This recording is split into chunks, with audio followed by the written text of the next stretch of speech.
সালাম এবং শুভেচ্ছা। আসসালামু আলাইকুম। অনেকক্ষণ হয়ে গেছে, আমাদের অনেক নেতৃবৃন্দ বক্তব্য রেখেছেন। রোদ্রে অনেকে দাঁড়াতে পারছেন না, আশেপাশে বিল্ডিংয়ের নিচে কিংবা এখানে সেখানে দাঁড়াচ্ছেন, কষ্ট করছেন। আপনাদেরকে ধন্যবাদ জানাই। আজকে আমাদের যে দাবি, আমাদের ব্যানারে স্পষ্টভাবেই লেখা আছে, দেশের গণতান্ত্রিক ব্যবস্থা ধ্বংস করে ফ্যাসিবাদ কায়েম, ক্ষমতা এসেই সামরিক বাহিনীকে পঙ্গু করার জন্য ভারতীয় নীল নকশায় পিলখানায় সেনা হত্যাকাণ্ড 2013 সালের 5ই মে শাপলা চত্বরে আলেম ওলামাদেরকে হত্যা এবং 2024 সালে ছাত্র জনতার শান্তিপূর্ণ আন্দোলনে নির্বিচারে গণহত্যা চালিয়ে তারা যে ফ্যাসিবাদকে দীর্ঘস্থায়ী করতে চেয়েছিল, এই গণহত্যার সাথে যারা জড়িত তার মূল পরিকল্পনাকারী, মূল নির্দেশদাতা, মূল মাস্টার মাইন্ড ছিলেন ফ্যাসিস্ট সরকারের প্রধান শেখ হাসিনা। শেখ হাসিনাকে ভারত তাদের দেশে আশ্রয় দিয়েছে। আমরা প্রতিনিয়ত আমাদের কাছ থেকে আমরা আহ্বান জানিয়ে যাচ্ছি, ভারতের প্রতি দাবি জানিয়ে আসছি, অনতিবিলম্বে শেখ হাসিনাকে দেশে ফিরিয়ে দিতে হবে বন্দি বিনিময় চুক্তির মাধ্যমে, এবং বাংলাদেশ তথা আন্তর্জাতিক আইন অনুযায়ী মানবতা বিরোধী অপরাধের কারণে, গণহত্যায় জড়িত থাকার কারণে শেখ হাসিনা তার দোষরদের বিচার হবে। সেই বিচারের দাবি এবং এই যে ফ্যাসিস্ট আওয়ামী লীগ, এই যে গণহত্যাকারী দল, এই যে হিটলার মুসলিনের মতো দল, এই ফ্যাসিস্ট দল যেন বাংলাদেশে আর যেন রাজনীতি করতে না পারে, আর যেন মানুষের উপরে গণহত্যা চালাতে না পারে, আর যেন লুটপাট করতে না পারে, আর যেন বাংলাদেশকে গুম খুনের নরকে পরিণত করতে না পারে, তাই আওয়ামী লীগকে নিষিদ্ধের দাবি এবং শেখ হাসিনার বিচারের দাবিতে আজকের এই গণ অবস্থান। সারা দেশে সমস্ত রাজনৈতিক দলগুলো আজকে আমাদের নেতৃবৃন্দ গাজীপুর, মুন্সিগঞ্জ, মানিকগঞ্জ বিভিন্ন জায়গায় আমাদের কর্মসূচি চালাচ্ছে, অন্যান্য রাজনৈতিক দলও চালাচ্ছে। আমাদের কিন্তু একই দাবি, গণহত্যায় জড়িত শেখ হাসিনা সহ তার দোষরদের বিচার এবং আওয়ামী লীগকে নিষিদ্ধ করা। গতকালকে আমরা স্বরাষ্ট্র উপদেষ্টা মহোদয়ের সাথে আলোচনা করে আমরা আমাদের অবস্থান জানিয়েছি। পরিষ্কারভাবে আপনারা দেখেছেন, গত 15 বছরে ওই কোটা সংস্কার আন্দোলন, 2018 সালের নিরাপদ সড়ক আন্দোলন থেকে শুরু করে প্রতিটি আন্দোলনে ছাত্রলীগ, যুবলীগের হেলমেট বাহিনীর তাণ্ডব এবং সাম্প্রতিক আন্দোলনে যারা অস্ত্র উঁচিয়ে গুলি চালিয়েছে, যারা মারধর করেছে, হামলা করেছে, তাদের ভিডিও আছে, ছবি আছে। স্বরাষ্ট্র উপদেষ্টাকে আমরা বলেছি, ছবি দেখে, ভিডিও দেখে একটা একটা করে দ্রুত সময়ের মধ্যে গ্রেপ্তার করে বিচারের মুখোমুখি করবে, এবং একই সাথে আওয়ামী লীগকে নিষিদ্ধের পাশাপাশি আওয়ামী লীগের সন্ত্রাসী সংগঠন ছাত্রলীগ, যুবলীগকেও নিষিদ্ধ করতে হবে। রাজনৈতিকভাবে আওয়ামী লীগকে নিষিদ্ধ করতে হলে নির্বাহী আদেশ কিংবা জনগণ করতে পারে। স্বরাষ্ট্র মন্ত্রণালয় থেকেও কিন্তু ছাত্রলীগ, যুবলীগকে সন্ত্রাসী কর্মকাণ্ডের জন্য চিহ্নিত করে তাদেরকে নিষিদ্ধ করা যায়।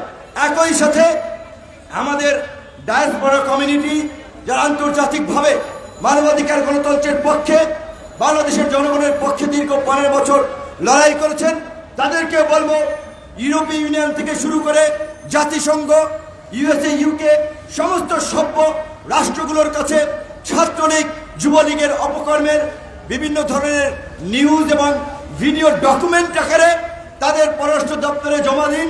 ছাত্রলীগ, যুবলীগের কোন সন্ত্রাসীকে যেন কোন রাষ্ট্র যেন ভিসা না দেয়। শেখ হাসিনা দিল্লিতে পালিয়েছে, কিন্তু কাউকে নিয়ে পালায় নাই, কাউকে তার প্লেনে জায়গা হয় নাই। এই ভবিষ্যৎবাণী কিন্তু আমরা গত 4-5 বছর ধরে করে আসছিলাম যে আফগানিস্তানের মতো প্লেনের চাকা ধরেও পালানোর সুযোগ পাবেন না। আফসোস, তারা শুনে নাই। কি হবে টাকা দিয়ে? আজকে সালমান এফ রহমানের মতো এত হাজার হাজার কোটি টাকার মালিক, কয়েক লক্ষ কোটি টাকা শেয়ার বাজার থেকে ব্যাংক থেকে লোপাট করেছে। শেষ পর্যন্ত সেই সালমান এফ রহমান দাড়ি কামিয়ে, চুলে রং দিয়ে, লুঙ্গি পরে সদরঘাটের লেবার সেজেও কিন্তু রক্ষা পান নাই। সন্ত্রাসীরা হুঁশিয়ার, সাবধান! শেখ হাসিনার সন্ত্রাসীরা হুঁশিয়ার, সাবধান! আওয়ামী লীগের সন্ত্রাসীরা হুঁশিয়ার, সাবধান! বিপিনুর ভয় নাই, রাজপথ ছাড়ি নাই, রাজপথ ছাড়ি নাই। সালমান এফ রহমান পায় নাই, দুর্দান্ত প্রতাপশালী আইনমন্ত্রী পায় নাই, ডিজিটাল ক্র্যাকডাউন চালানো জুনায়েদ আহমেদ পলকরা পায় নাই, কেউ রেহাই পাবে না। যে যেই গর্তে লুকিয়ে থাকেন সবাইকে গর্ত থেকে বের করা হবে।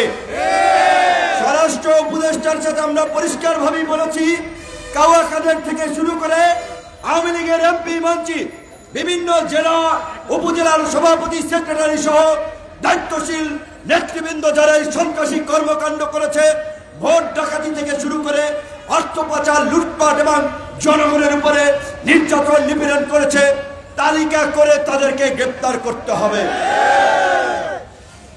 গণতন্ত্রে ভিন্ন মত থাকবে, বহুমত থাকবে, এটাই স্বাভাবিক। কিন্তু আওয়ামী লীগ নিষিদ্ধ হওয়া মানেই ভিন্ন মত নিষিদ্ধ হওয়া নয়। এই গত নির্বাচনেও ৬২টি রাজনৈতিক দল নির্বাচন প্রত্যাখ্যান করেছে। আওয়ামী লীগের সাজানো পাঠানো নির্বাচনে যায় নাই, শুধুমাত্র আওয়ামী লীগের দোসররাই এই নির্বাচনে গিয়েছে। আমাদের নেতৃবৃন্দ পরিষ্কারভাবেই বলেছে, জাতীয় পার্টির মতো সুবিধাবাদী দালাল পরগাছা বাংলাদেশের জন্য ভাইরাস, এই ভাইরাসকেও রাজনৈতিকভাবে নিষিদ্ধ করতে হবে। আমাদের নেতৃবৃন্দ বঙ্গভবনের প্রেসিডেন্টকে বলেছিল, ফ্যাসিস্ট হাসিনার দোসর জাতীয় পার্টি কিভাবে বঙ্গভবনে আসে। আমরা পরিষ্কারভাবেই বলতে চাই, কোন ধরনের আলাপ আলোচনায় জাতীয় পার্টির মতো একটা পরগাছা, জাতীয় পার্টির মতো একটা পাঁচাটা মেরুদণ্ডহীন দালালকে কোনো জায়গা দেওয়া হবে না। সন্ত্রাসীরা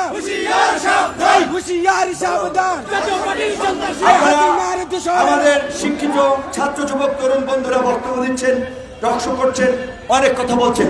কিছু কথা আপনাদেরকে একটু ওই কথার গ্রাউন্ড বুঝতে হবে এবং সেই অনুযায়ী কথা বলতে হবে। এই যে সালমান এফ রহমান কিংবা আনিসুল হকদেরকে গ্রেপ্তার করা হচ্ছে, ধানমন্ডি একটি হত্যাকাণ্ড। ধানমন্ডির এরকম হত্যাকাণ্ড মানে অদৃশ্য কিংবা প্রমাণ নাই, এই সমস্ত মামলায় তাদেরকে কিন্তু সাজা দেওয়া ডিফিকাল্ট হবে। তখন কিন্তু আইনের ফাঁক ফোকর দিয়ে তারা বেরিয়ে যাবে। কাজেই গত সরকার যেটা করেছিল, গায়েবী মামলা, ভিত্তিহীন মামলা নয়, সুস্পষ্ট তথ্য প্রমাণ এবং অভিযোগের ভিত্তিতেই যেন তাদের বিরুদ্ধে মামলা দেওয়া হয়, আমরা সেই আহ্বান জানাচ্ছি। একই সাথে বিএনপি, জামাত, বিরোধী দল, নাগরিক সমাজ, সাংবাদিক সমাজ সকলকেই বলবো, আপনারা গত 15 বছরে যে যেভাবে ভুক্তভোগী হয়েছেন, যে যেখানে নির্যাতনের শিকার হয়েছেন, নির্যাতনকারীদের বিরুদ্ধে প্রতিটি থানায় থানায় আপনারা মামলা দায়ের করুন, কিন্তু তথ্য প্রমাণের ভিত্তিতে আপনারা মামলা দায়ের করবেন। আজগুবি গায়েবী মামলা দায়ের করবেন না। এই সরকারকে কেউ বলছেন বিপ্লবী সরকার, কেউ বলছেন অভ্যুত্থানের সরকার, কেউ বলছেন অন্তর্বর্তীকালীন সরকার। প্রকৃত হচ্ছে রাষ্ট্রপতি চুপ্পু সাহেবের কাছে শপথ নিয়ে তারা আইনগতভাবে কিংবা নৈতিকভাবে বিভিন্নভাবে তারা একটা অন্তর্বর্তীকালীন সরকার হয়েছে। এটা বিপ্লবী সরকার নয়, তাহলে প্রেসিডেন্টের কাছে শপথ নিত না। দ্বিতীয়ত, এটাকে আমরা বলতে পারি প্রকৃত অর্থে ছাত্র, নাগরিক কিংবা জনতার গণ অভ্যুত্থানের পরে ছাত্র জনতার সরকার, একটা জাতীয় সরকার।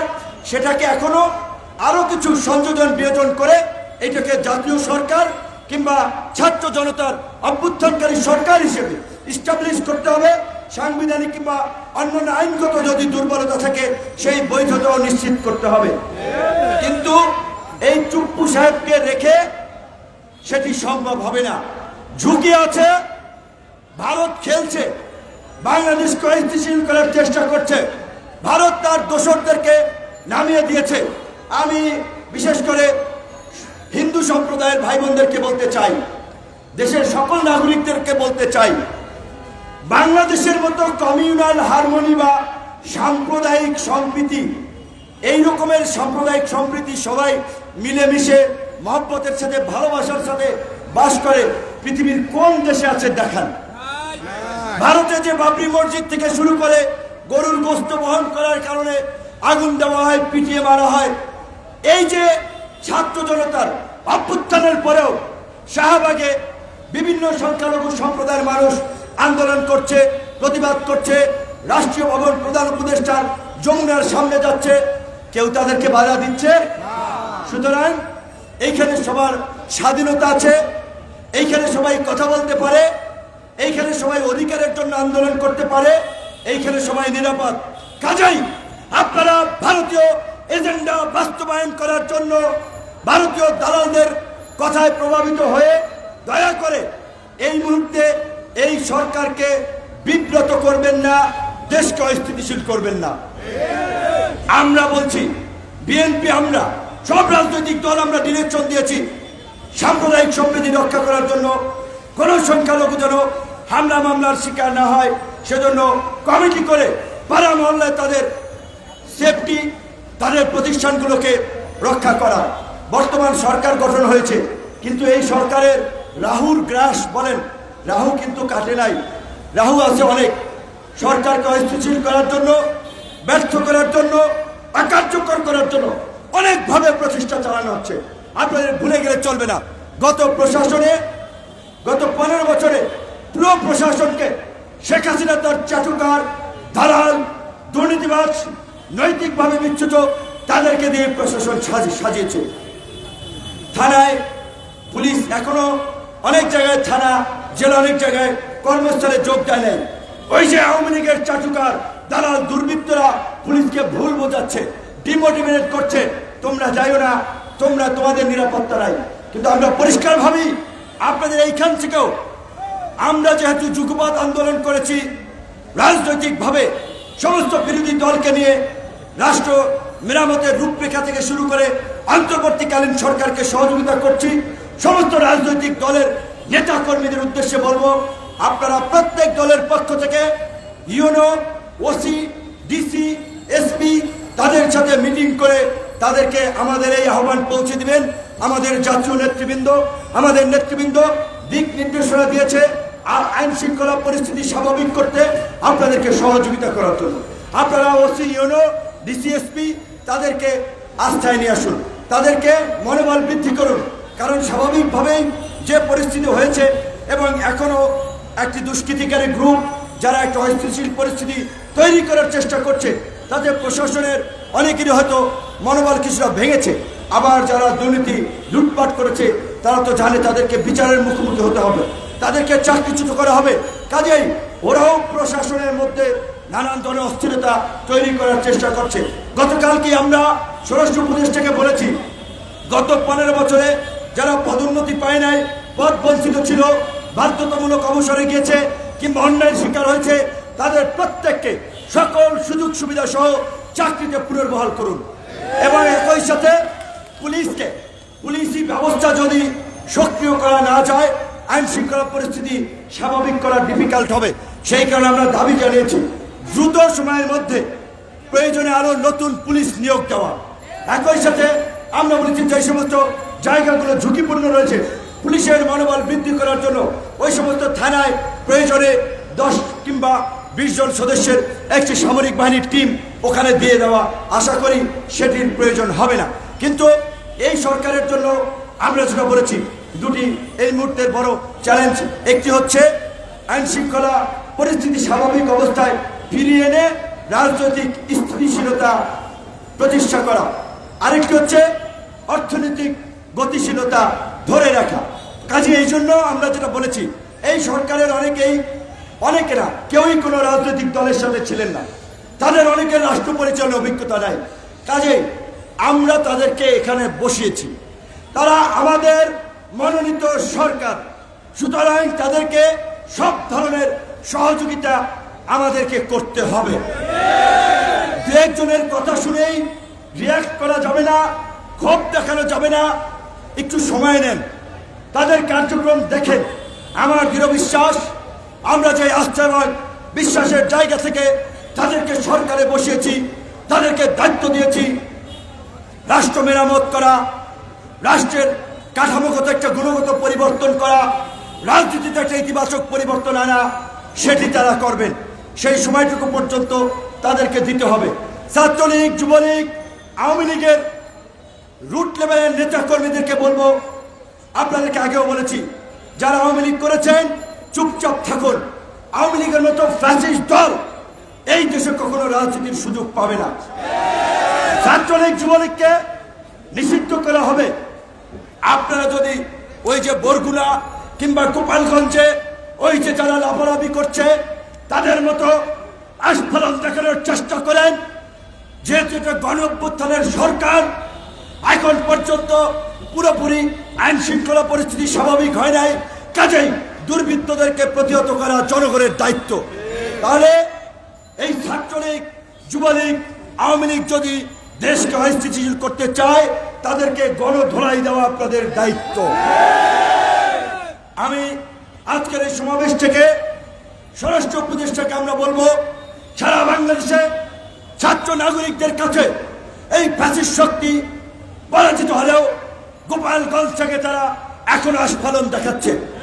অনতিবিলম্বে সামরিক বাহিনী, পুলিশ সহ যৌথ বাহিনীর অভিযান চালিয়ে এই আস্ফালনকারীদেরকে আপনি গ্রেপ্তার করুন, অন্যথায় জনগণ তাদেরকে গণদোলাই দিয়ে গোপালগঞ্জের ওই মধুমতি না কোন নদী, ওই নদীতে ফেলাবে। এবং আপনারা কষ্ট করেছেন, আরো একটু কষ্ট করতে হবে। এই আন্দোলন শুধুমাত্র বিশ্ববিদ্যালয়ের ছাত্ররা করে নাই, কলেজের ছাত্ররা করে নাই, স্কুল, কলেজ, বিশ্ববিদ্যালয়, মাদ্রাসার ছাত্র, শিক্ষক, সাংবাদিক, নাগরিক সমাজ, রাজনৈতিক দল, সর্বস্তরের জনগণ যখন এই আন্দোলনকে সমর্থন দিয়েছে, অংশগ্রহণ করেছে, তখনই কিন্তু গণ অভ্যুত্থান হয়েছে। এমনকি আমরা একজন তরুণ নেতা হিসেবে অবশ্যই তরুণদের প্রতি আমাদের বিশেষ সব কর্নার ভালোবাসা আছে। ঢাকা মেডিকেলে যান, বিভিন্ন মেডিকেলে যারা চিকিৎসা নিচ্ছে যান, জ্বালাইয়ের কাজ করে, সবজি বেচে, হকার, ভ্যানওয়ালা, রিক্সাওয়ালা, এমনকি মারাও যারা গেছে, অনেকেই একেবারে নিতান্ত খেটে খাওয়া সাধারণ মানুষ। কাজে আমি জানি না স্বাস্থ্য উপদেষ্টা মহোদয় যে নির্দেশ দিয়েছেন আহত এবং নিহতদের তালিকা তৈরি করা, এখনো সেটি হয়েছে কিনা। না হয়ে থাকলে আমি অনুরোধ জানাবো আগামী 7 দিনের মধ্যে আহত এবং নিহতদের তালিকা তৈরি করে নিহতদের পরিবারকে 1 কোটি টাকা করে আর্থিক ক্ষতিপূরণ এবং আহতদের পরিবারকে চিকিৎসার জন্য যথাযথ ক্ষতিপূরণ এবং যাদের এখনো চিকিৎসার প্রয়োজন, আমার বিশ্বাস বাংলাদেশের চিকিৎসা সম্ভব। আর যদি সেটি না হয় তাহলে দেশের বাইরে পাঠানোর উদ্যোগ নেবেন। আজকের যে বাংলাদেশের এই বিপ্লব, গণ অভ্যুত্থান পরবর্তী পরিস্থিতি, এই পরিস্থিতিতে আমাদের বিশ্রাম নেওয়ার, সন্তুষ্টির ঢেকুর তোলার সুযোগ নাই যতক্ষণ পর্যন্ত না একটি নতুন রাজনৈতিক বন্দোবস্ত, নতুন সংবিধান, একটি নতুন রাজনীতি প্রতিষ্ঠা না হয়। কাজেই পাড়া মহল্লায় আপনারা মানুষকে আন্দোলনের মতোই রাজনৈতিকভাবে সচেতন করতে হবে এবং যারা এই অভ্যুত্থানের সুযোগ নিয়ে ইতিমধ্যেই নব্য দখলদারের ভূমিকায় অবতীর্ণ হয়েছে, মানুষের গরু নিয়ে যাচ্ছে, মানুষের পুকুর ঘের থেকে মাছ নিয়ে যাচ্ছে, মানুষের ঘরবাড়ি দখল করছে, জমি দখল করছে, এক সাইনবোর্ড পাল্টাইয়া আর এক সাইনবোর্ড দিচ্ছে। সে যেই দলের হোক, যত বড় নেতা হোক, সবাই মিলে এই নব্য দখলদারদেরকেও আওয়ামী দখলদারদের মতো পরাজিত করতে হবে। যেহেতু আমাদের নেতৃবৃন্দ বলেছে আপনারা কষ্ট করেছেন, আরেকটু কষ্ট করার জন্য বলেছে যে একটি গণ অবস্থান পরবর্তী একটি সংক্ষিপ্ত গণ মিছিল কর্মসূচির, সেই মিছিল আমরা এখন অল্প সময়ের জন্য করে আমাদের প্রোগ্রাম শেষ করতে চাই। আমরা যেটা বলেছি, আমাদের স্লোগান লাস্ট প্রোগ্রামে কিন্তু আমরা বলেছিলাম, রাজনৈতিক দলীয় স্লোগানের চেয়ে এখন আমাদের দরকার জাতীয় ঐক্য, জাতীয় সংহতি এবং সম্প্রীতি। তাই আমাদের এখনকার স্লোগান হচ্ছে সবার আগে বাংলাদেশ, সবাই মিলে গর্ব দেশ। সবার আগে বাংলাদেশ, সবাই মিলে গর্ব দেশ। সবার আগে বাংলাদেশ, সবাই মিলে গর্ব দেশ। জনতার অধিকার, আমাদের অঙ্গীকার। দেশ হবে জনতার, আমাদের অঙ্গীকার। দেশ হবে জনতার, জনতার অধিকার, আমাদের অঙ্গীকার। সবার আগে বাংলাদেশ, সবাই মিলে গর্ব দেশ। দেশ করতে অর্থনীতির চাকাকে সচল করার জন্য প্রবাসী ভাইদের বিশেষ সহযোগিতা প্রয়োজন। কাজেই আপনারা বৈধ পথে রেমিটেন্স পাঠাবেন। আপনার এলাকার যে শিল্প কারখানাগুলো, সেটা যার শিল্প কারখানা হোক, সেটি যেন আক্রান্ত না হয়। আপনারা শিল্প কারখানার মালিককে সহযোগিতা করবেন। কেউ যদি অপরাধ করে থাকে আইনগতভাবে তার বিচার হবে, কিন্তু কোনো মিল কারখানায় হামলা করা, মালিক পক্ষকে বের করে দেওয়া, এই ধরনের দুর্বৃত্তপনা করার অধিকার কারো নাই। আসসালামু আলাইকুম।